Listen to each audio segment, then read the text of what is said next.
Então, o ponto é o seguinte, eu não tô chegando aqui, ah, meu Deus, terraplanista é burro. Eu só tô dando pra vocês, tipo, um caso de uma teoria que é fácil da gente provar que tá errada. Vocês não leram o título da live errado. A ciência tá sempre errada. Tá bom. E é isso que faz ela ser confiável.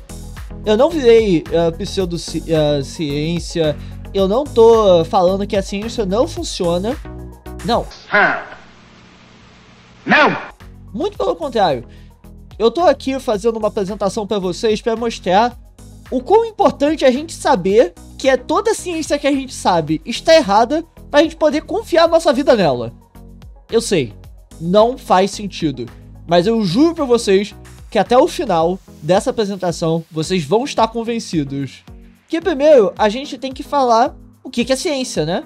Porque, bem, a coisa mais científica que tem é a gente nomear as coisas e dar definições claras. Ciência é um ramo da filosofia que quer entender o mundo através da observação, como uma metodologia que elimina o máximo de variáveis, para criar uma hipótese que explica a observação. Se a explicação da hipótese encaixar com uma das observações, ela vira uma teoria. E uma teoria pode ser refutada com novas observações que mostra que ela não explica suficientemente os eventos, nisso outra hipótese vira uma teoria. Então, o que é essa definição? É o seguinte... se eu fosse falar pra vocês, o que causaria eu ser chato? Eu acredito em signo, então, porque eu nasci em Áries, eu sou chato. Mas, essa é uma coisa verificável. Eu posso checar todas as pessoas que são Áries, e eu posso verificar todas as pessoas que são chatas. E você vê que não existe uma correlação clara entre o local de nascimento, a data de nascimento e a personalidade delas. Então, essa hipótese não se valida como uma teoria. Mas se eu fosse soltar uma hipótese que é uma fácil da gente testar, que todo objeto, quando em nível queda, ele vai para o centro da Terra, é fácil da gente verificar ela, que é a gravidade. Se eu soltar uma coisa, a qualquer momento da minha vida, ela vai cair pro chão. E então, é isso que define o que é uma teoria científica. Eu penso uma explicação e eu tento provar que essa explicação esteja errada. Se eu não conseguir encontrar outra explicação que explique suficientemente bem, com a mesma qualidade, ou eu não consigo... que, por exemplo, se eu falar, por que eu sou chato? Porque existe vida após a morte... E eu falar de uma religião, mas outra religião explica igualmente. E nós não temos como comprovar isso. Então, é justamente isso.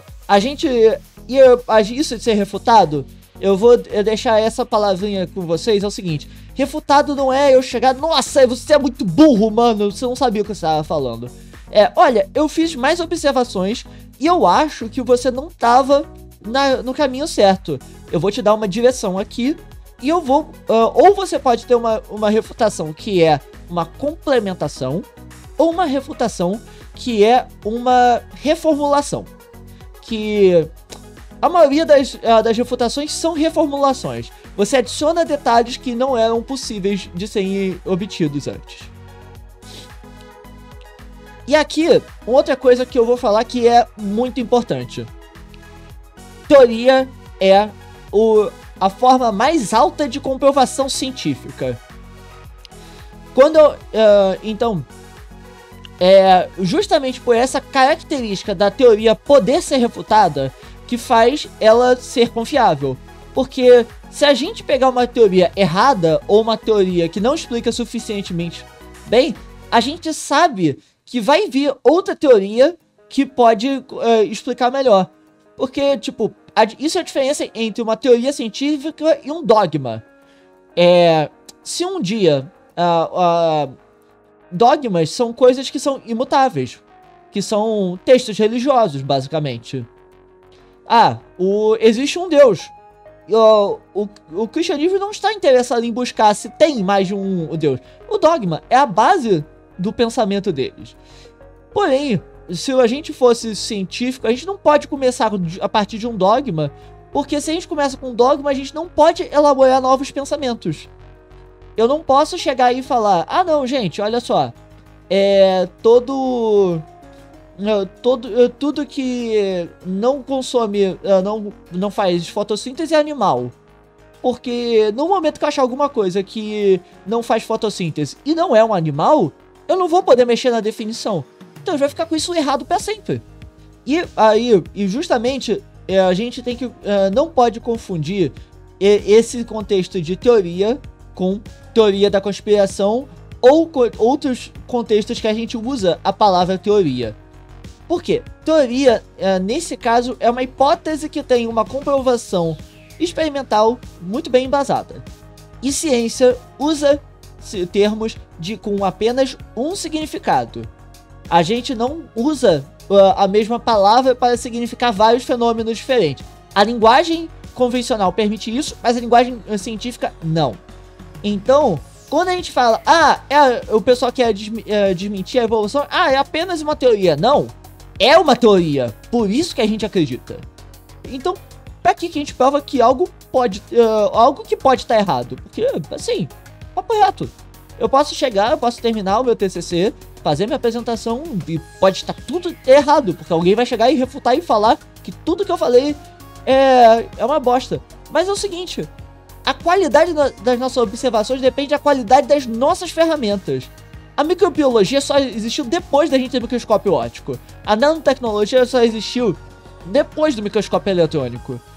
Então, assim como essas ferramentas trouxeram novos conhecimentos que não eram possíveis, vão surgir outras ferramentas e outros conhecimentos que vão permitir outras coisas de chegarem no local que elas estão agora. Então a gente se refuta com observações que não eram possíveis na época que elas foram feitas. Então, a gente adiciona o conhecimento. E grava essa coisa que isso aqui é muito importante.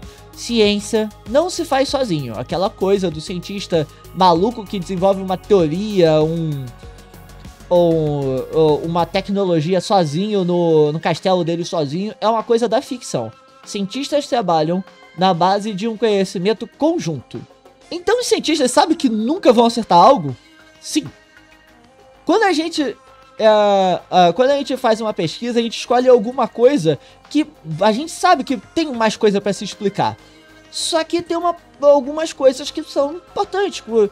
Cientistas são seres vivos. A gente tem uma vida finita. A gente tem um tempo finito. Eu não posso pesquisar a mesma coisa 20, 30, 60 anos até eu achar o mínimo do mínimo dos detalhes. Então, é melhor eu publicar um resultado que explique parcialmente o que está acontecendo do que eu nunca publicar. Até porque, normalmente é isso que acontece com os artigos científicos. A gente publica uma coisa, a gente focando numa parte para que outras pessoas, ou a gente mesmo, mais pra frente complemente com outras partes que faltaram no trabalho. E olha só que louco, o Darwin, quando ele criou a teoria da evolução das espécies, como um exemplo aqui, ele não podia explicar como as características eram armazenadas e passadas, nem montar a evolução das espécies atuais. Então, mas o trabalho dele, que junto do que o Mendel descobriu, o Mendel publicou 6 anos depois apenas a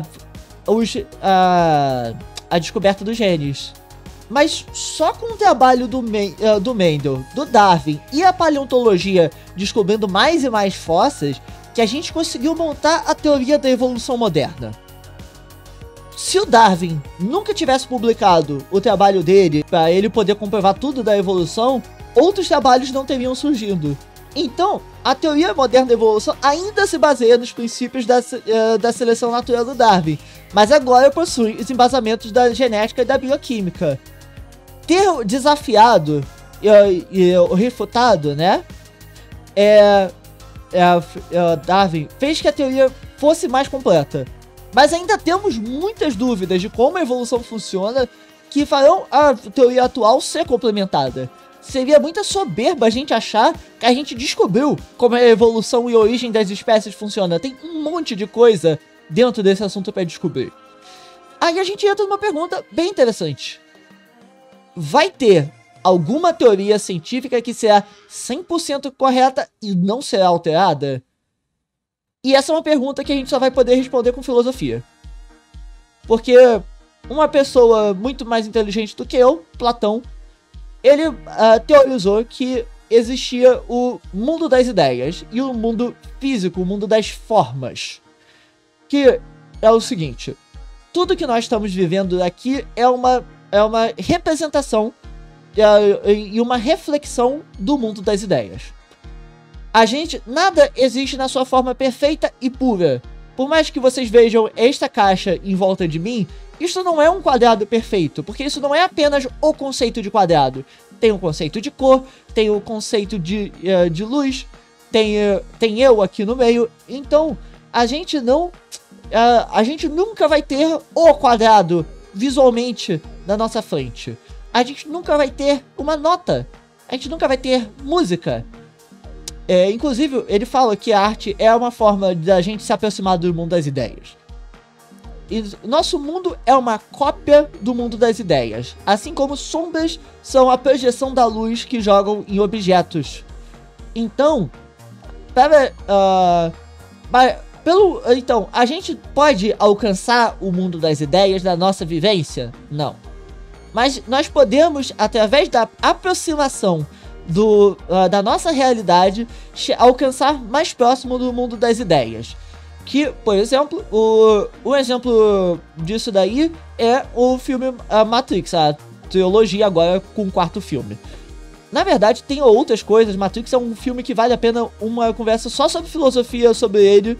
Mas, como o mundo virtual do Matrix, ele representa o nosso mundo refletido do jeito que a gente espera,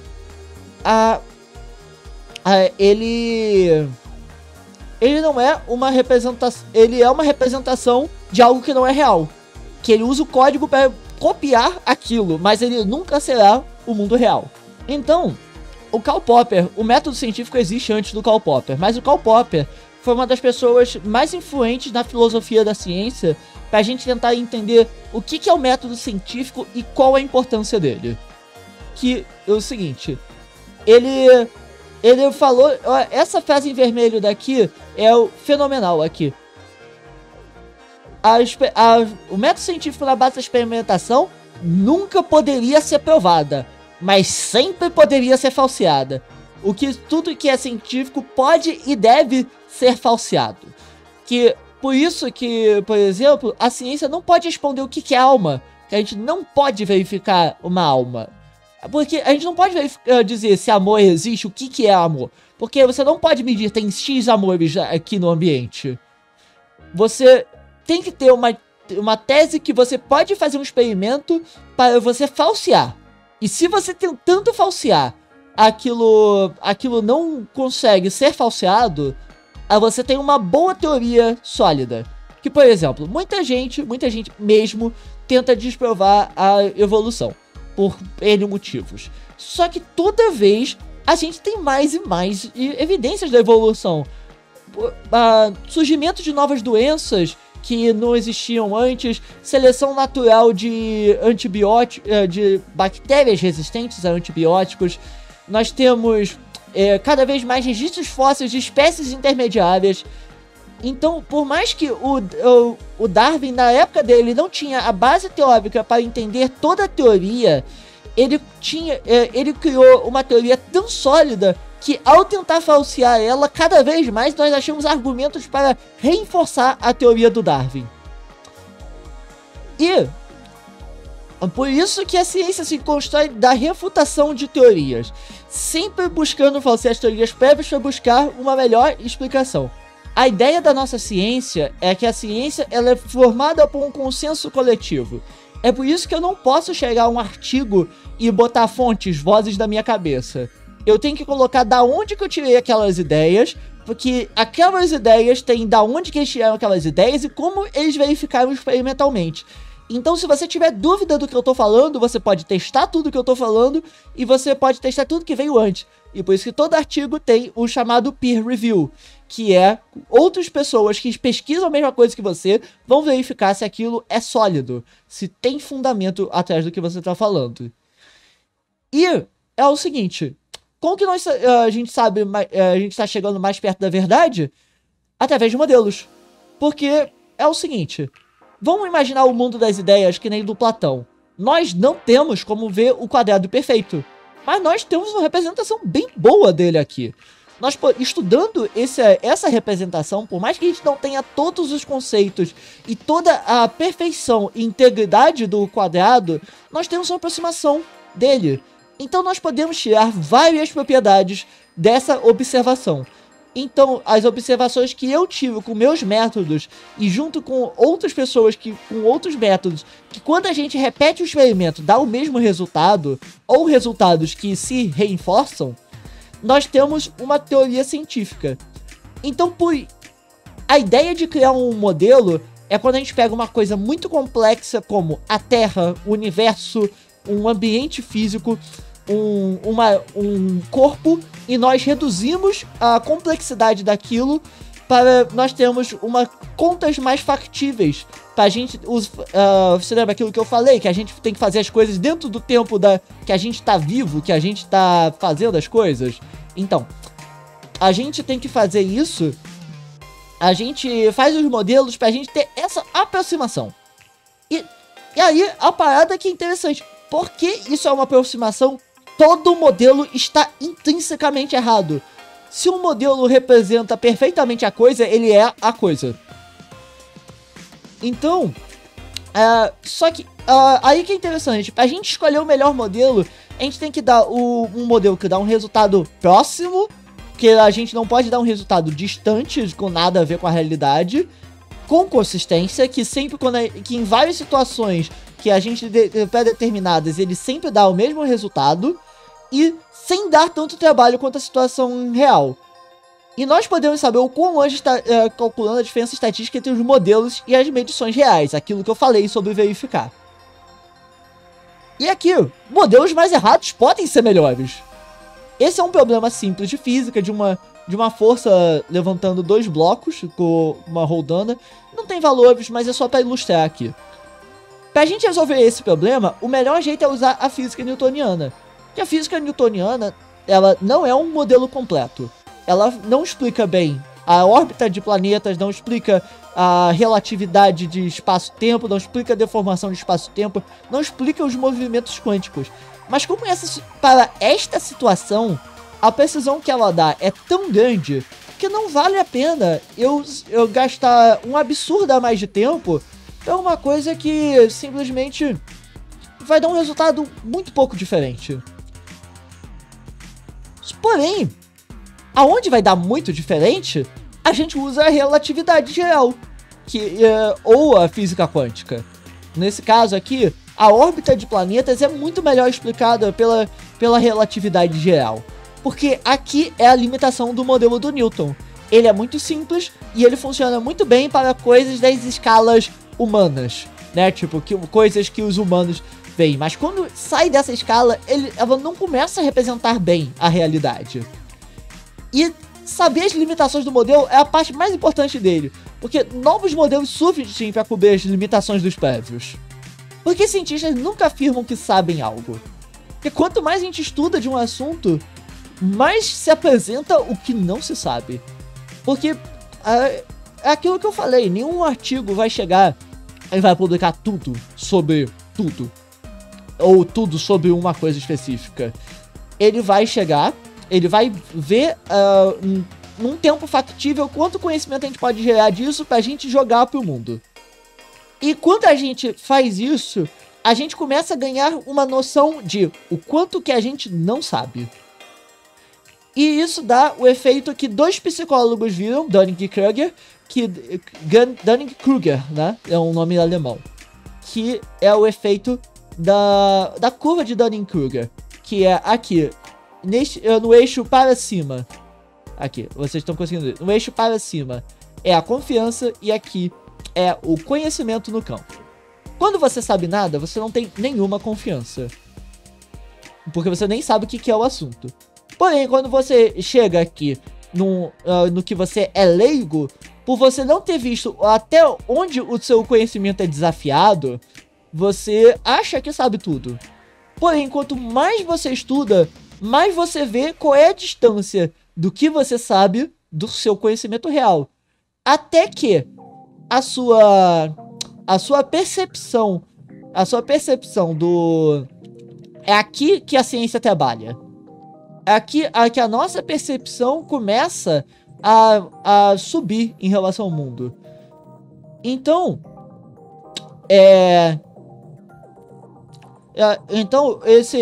isso aí explica várias coisas que, por exemplo, nos Estados Unidos perguntaram para várias pessoas se elas se consideravam motorista acima da média. 70% das pessoas se consideraram motorista acima da média. O que, se você sabe o que é uma média, é impossível. É por isso que o cientista quase nunca vai falar pra você: é impossível, eu sei tudo. Porque ele tá mais ou menos aqui. A parte da ciência ser falseável é muito importante porque nós podemos usar estatística. E essa estatística é o que mostra o que a gente tá errado. Sabe por que os cientistas aprendem estatística na faculdade e saem chorando? Por causa desta curva daqui. Que tá vendo aqui que é uma forma de sino? Essa é uma distribuição normal. A área dela, que é toda a área de tudo que tá debaixo dela e entre essa linha, forma 100% do seu conjunto. Para a gente bota uma zona de confiabilidade que a gente coloca dependendo da variação dos nossos resultados, aonde que eles estão. Se eles estiverem aí dentro da região que diz 95%, que é mais ou menos depois dessa zona verde daqui, todo o azul e o vermelho, na verdade isso daí vai dar 4,28%, mas para nossos propósitos vamos arredondar para 5%. Você pode afirmar que você tem 95% de confiabilidade. Então, isso é o padrão que a gente usa para a biologia. Então, se você lança um artigo que diz que a confiabilidade dele é 100%, pode esquecer, tu fez tudo errado. Porque justamente o artigo não tem falsibilidade. Porque ninguém vai conseguir fazer 100% de novo. É estatisticamente impossível você fazer um artigo, um conhecimento científico com 100% de confiabilidade. Você lembra aquilo que eu falei, que todo artigo é baseado em outro artigo? Como o artigo passado tem 5% de chance de estar errado, e esse outro artigo que se baseou nele tem 5%, e esse que se baseou nesse tem 5%, e esse que se baseou tem 5%, e 5%, a chance de toda a ciência construída até esse momento estar errada passa de 0,05 elevado a n, que é 0,05 vezes 0,5, que é o número de referências em cima das referências. Então, quanto mais a gente avança no conhecimento, menor a chance da gente estar errado. Mas isso significa que a gente não pode estar errado? Não, muito pelo contrário. Modelos que não são apropriados podem dar falsos positivos e 5% pode ser muito alto pro problema. Falar que uma leitura de DNA, de sequência de DNA humano deu 5% de erro, deu chance de ser lido um chimpanzé. Então, dependendo do experimento, você pode consertar, trocando a margem de erro, ajustando o modelo. A teoria do Lamarck, do uso e desuso para a evolução das espécies, que basicamente, se eu tivesse tatuagens, meu filho ia ter micro tatuagens. Se eles fossem fazendo tatuagens, eles iriam ter cada vez mais tatuagens. Nunca explicou corretamente a evolução das espécies. Porém, na época que ela foi proposta, não se havia um modelo experimental que a gente podia verificar isso. Curiosamente, hoje em dia, o Lamarck, isso é um parêntese, não tem a ver com a apresentação. O Lamarck não está completamente errado, porque em casos muito específicos, quando você muda a alimentação de ratos, você pode levar uma metilação do DNA, que é carregada na transmissão de genes, que tem uma mudança fisiológica causada por uso e desuso, mas em pontos muito específicos que não explicam o todo. É por isso que é importante que a gente entender que não é porque tem um artigo, não é porque a estatística tá certa, que isso aí tá correto. Então é isso, vem o próximo ponto. Como saber se uma teoria tá errada? Se todo modelo científico é preditivo. se eu li que alguma coisa, se eu criei um modelo científico, uma teoria científica, ela consegue prever coisas. Se eu previ que toda vez que eu tô perto da Terra eu solto alguma coisa, ela cai, eu posso, a qualquer momento da história, perto da Terra, soltar uma coisa e ela vai cair. Se minha teoria estiver errada, no momento que eu soltar isso daqui, ela não vai cair. Ou vai cair para outra direção, que não seja o centro da Terra. Então, quando a gente tenta reproduzir experimentos de resultados não são consistentes com a teoria e com resultados prévios, a teoria não está correta. Aí nós sabemos que o modelo da Terra plana está errado, porque nós temos satélites que fizeram contas baseadas no modelo globular da Terra, e eles estão ali. Se você está vendo isso daqui se você tá vendo isso daqui pelo seu celular, você já é a prova, porque o celular não tem nem cabeamento para passar, é satélite. Se o modelo globular, se as contas do modelo globular tivessem uma taxa de erro tão grande, nenhum satélite já tá voando. Além disso, tem outros modelos, outros fenômenos que não são explicados, como estações do ano, que são explicadas pela inclinação da Terra em relação perante a posição do Sol, que só funciona no modelo circular. Fuso horário, porque se a Terra fosse plana e a luz se dispersa de forma uniforme, e o Sol estivesse em cima da gente, seria dia eterno. Diferenças de constelação entre o hemisfério sul e o hemisfério norte. Se a Terra fosse plana, a gente estaria vendo o mesmo conjunto de estrelas. E muitas outras coisas que não vale a pena eu entrar aqui. Então, o ponto é o seguinte, eu não tô chegando aqui, meu Deus, terraplanista é burro. Eu só tô dando pra vocês, tipo, um caso de uma teoria que é fácil da gente provar que tá errada. Eu não posso dizer pra vocês, eu posso dizer que Deus existe ou que não existe, porque se o mundo foi criado por Deus ou não, o resultado é o mesmo. Não existe experimento que mostre uma diferença que eu possa afirmar com propriedade. Então, por a gente não poder medir, por a gente não poder fazer um experimento, a gente não tem taxa de erro. Se não tem taxa de erro, não é falseável, não é confiável. Mas a gente precisa saber dessas coisas. Porque, tipo assim, sabe? Pra muita gente é uma coisa muito importante se o amor é de verdade. O que é o amor? O que é Deus? Só que, aí, se lembra que eu falei lá no início que a qualidade das observações depende das ferramentas? O modelo científico, o pensamento científico é uma ferramenta para ser usada de um pensamento, para resolver um tipo de problema. A gente pode... Aqui é onde entra a filosofia e a religião. Elas têm muita validade em responder essas perguntas, porque, como eu falei lá no início, ciência é um ramo da filosofia. E assim como um ramo da filosofia, tem áreas de competência filosóficas dela, e tem áreas que não são da competência filosófica da ciência. Então, a gente pode e deve se perguntar essas coisas. É muito interessante, e nós podemos usar evidências da ciência para entender o nosso mundo, para influenciar esse pensamento, mas nós não conseguimos usar a ciência para explicar estas questões. Então, nós chegamos à conclusão aqui. A parte mais importante de se pensar cientificamente é saber o que não se sabe, para aprofundar-se melhor sobre o que se pode saber. E essa é a apresentação de por que a coisa mais importante da ciência é ela saber que ela está errada.